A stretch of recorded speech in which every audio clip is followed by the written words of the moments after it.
Bien, vamos a empezar a hablar de Java y vamos a partir de la base de lo que hemos visto hasta ahora en Python. Entonces vamos a pasar un poco por alto todos los aspectos más básicos de programación y vamos a centrarnos en concreto en sintaxis de Java y en las cosas que cambian viniendo de Python, ya que este va a ser el lenguaje que vamos a utilizar para ver lo que es la programación orientada a objetos. Vamos a empezar viendo cómo podemos hacer comentarios. Ya veis aquí que en Java podemos hacer comentarios en una sola línea con la barra barra, con la doble barra, y de varias líneas con la barra asterisco y finalizaríamos con un asterisco barra. Esto tiene que estar junto también, así, asterisco barra, ¿vale? El caso es que, claro, que lo estamos finalizando aquí abajo. ¿Qué ocurre con la sintaxis de Java en comparación a Python? Bueno, cambian bastantes cosas, ¿vale? En este archivo vamos a ver una muestra de una estructura básica de un archivo Java. Todo archivo Java debe tener una clase. Eso ya es la primera diferencia que encontramos con Python. Python podíamos utilizarlo para scripting, es decir, empezar a escribir código en cualquier línea sin tener que estar dentro de ninguna instrucción, ni de ningún scope, ni nada por el estilo, pero en Java todo va a tener que estar dentro de una clase. Por eso, como veis aquí, yo tengo el archivo main.java y lo primero que hago es declarar la public class main, es decir, una clase pública llamada main. Normalmente, por normas, el nombre de la clase va a ser igual al nombre del archivo y por nomenclatura las clases siempre deben empezar en mayúsculas. De hecho, esa es otra de las diferencias que tenemos entre Java y Python, y es que en Python, por la comunidad en general lo escribe en Snake Case, a menos que el proyecto ya estuviera en Camel Case, pero en general Python se escribe en Snake Case y Java, sin embargo, no. Java, sin embargo, se suele escribir en Camel Case. La diferencia principal es esa, que en Python, cuando declaramos una variable o el nombre de un método, vamos a empezar cada palabra todo en minúsculas siempre y vamos a separar las palabras con barras bajas. Sin embargo, en Java vamos a empezar todas las palabras en mayúsculas, menos en las variables y en los métodos, que vamos a empezar la primera en minúsculas, pero luego en lugar de poner una barra baja para separar nuevas palabras, lo que vamos a hacer es empezar la siguiente palabra con una mayúscula. Ya iremos viendo más ejemplos de esto conforme vayamos viendo ejemplos de código en Java.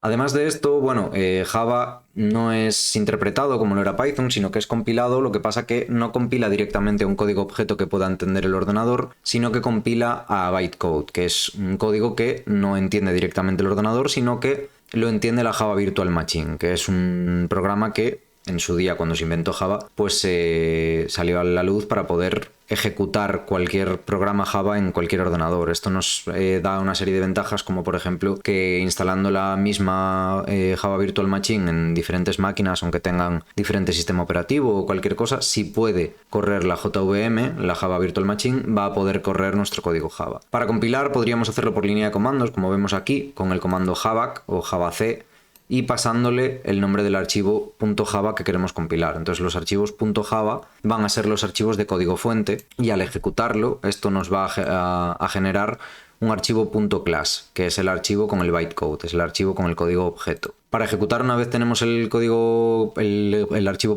.class, que sería el main.class en este caso, simplemente tendríamos que hacer java y el nombre del archivo sin la extensión. Podemos ponerle la extensión también, pero no es necesario.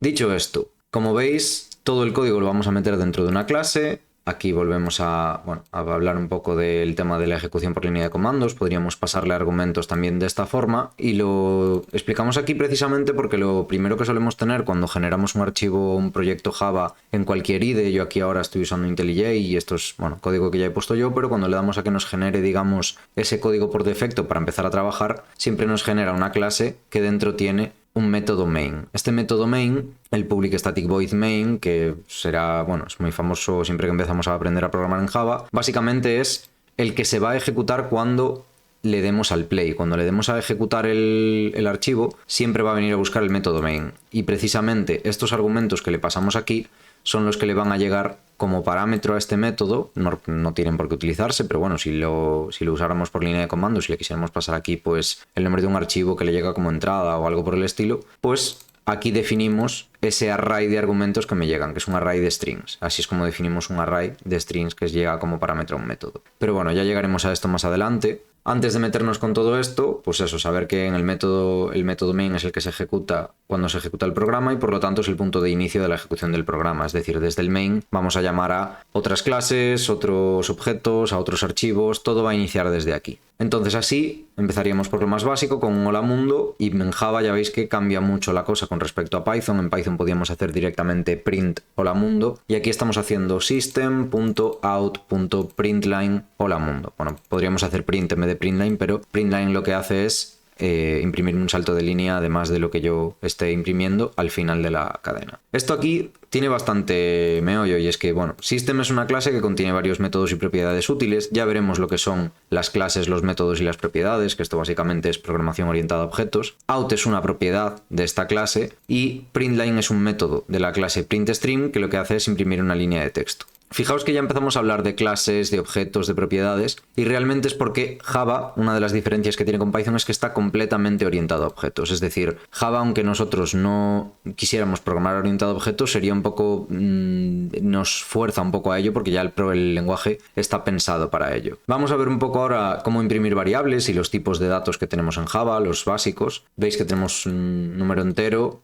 con int, podemos imprimirlo sin ningún problema. Tenemos números decimales o de coma flotante con double, vamos a tenerlos también con float. Aquí la diferencia es que el double ocupa más que el float, entonces puede tener un rango mayor de números. Tenemos los booleanos con boolean, tenemos los caracteres, que son un tipo de dato básico también con char. Las cadenas de caracteres, si os fijáis, no me los está marcando en naranja, no es una palabra reservada, string, y es porque las cadenas, a diferencia de en Python, no son un tipo básico del lenguaje, son un objeto, son un tipo de objeto. De hecho, son inmutables realmente, es decir, cuando nosotros modificamos una cadena no estamos modificando la variable de la cadena, sino que lo que estamos es machacando el valor que había antes con un nuevo valor. Pero esto también lo veremos más en detalle más adelante, simplemente quedaos con que no es un tipo básico. Y aquí tenemos pues el float, como os decía, es otro tipo de número en coma flotante, y long, short y byte son enteros también, solo que long es más grande, ocupa más que un int, short ocupa un poquito menos y byte ocupa mucho menos, ocupa de hecho un byte. Yo os dejaré un ejemplito por ahí de los tipos de datos en Java, cuánto ocupa cada uno y qué rangos tienen, sobre todo los numéricos y así, pero bueno. ¿Dónde está la principal diferencia con Python de todo esto?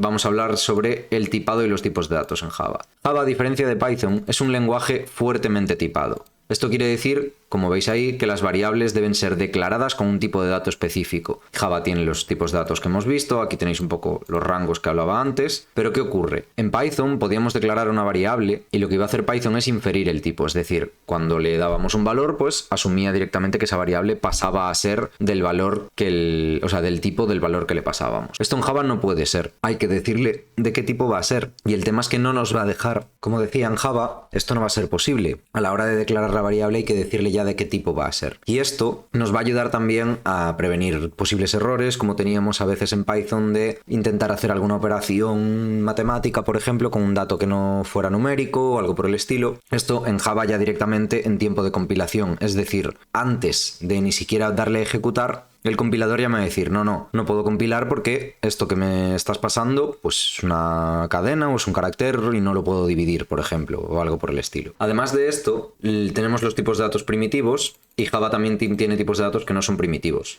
Por ejemplo, las strings, como decíamos, que es una secuencia de caracteres, va a ser un objeto. Tenemos los arrays también, que es una colección de elementos del mismo tipo. Es una cosa parecida a las listas, pero realmente no son como las listas de Python, sino que hay que dar... Bueno, ya hablaremos de ellos más adelante, pero tienen un tamaño fijo. Los elementos que tienen dentro tienen que ser todos del mismo tipo. Es una estructura de datos diferente, ya la veremos. Las clases, que van a ser las plantillas para crear objetos. Las interfaces, que va a ser una colección de métodos abstractos. Los enumerados y el tipo null, el nulo, que también lo teníamos en Python, pero a diferencia de Python aquí no vamos a tener un known, vamos a tener null y va a funcionar un poco de forma diferente, ya veremos cómo tratar con él también. Como decíamos, en Java las variables deben ser declaradas antes de ser utilizadas. La declaración de una variable se hace de la siguiente forma, le vamos a pasar siempre el tipo de dato y el nombre de la variable, pero podemos darle un valor más adelante, como hacemos aquí. Aquí declaramos un int número y más adelante le damos un valor, aunque esto lo podemos hacer directamente en una sola línea, haciendo int número y pasándole el primer valor directamente. Esto sería además de declarar la variable, que es lo que estamos haciendo aquí, inicializarla, que es lo que hacemos aquí. Aquí la estamos declarando e inicializando a un valor directamente. Como decíamos al principio, esto es camel case, pero las variables en Java son sensibles a mayúsculas y minúsculas, y esto quiere decir que el nombre de la variable puede contener ambas, pero va a ser diferente una variable que sea igual a otra en el mismo nombre y cambie una letra mayúscula por una minúscula. Hay que tener en cuenta también que Java es un lenguaje de tipado estático. Además de ser fuertemente tipado y por lo tanto tener que declarar el tipo antes de utilizar una variable, no vamos a poder pasarle un valor que no sea de ese tipo a una variable ya definida. Es decir, yo si declaro una variable como entero, más adelante no le voy a poder pasar un carácter, no le voy a poder pasar una string, no le voy a poder pasar un número flotante, porque el tipado es estático. En Python sí que podíamos hacer esto y lo que hacía la variable directamente era cambiar de tipo. Aquí no. Por seguridad esto se hace así. Vamos a ver entonces diferentes operaciones que tenemos. Por ejemplo, con las variables enteras tenemos la operación de suma, resta, esto lo voy a pasar un poquito rápido porque es en general igual que en Python, multiplicación, división, módulo, y fijaos que no tenemos división entera como teníamos en Python porque es que realmente como ya sabemos que división es un entero, esto es una división entera, por lo tanto si el resultado de una división se almacena en una variable entera, solo se va a almacenar la parte entera. Es decir, aquí no hay un símbolo específico para la división entera, sino que si directamente el resultado de la división lo almacenamos en una variable de tipo entero, ya va a ser una operación de división entera.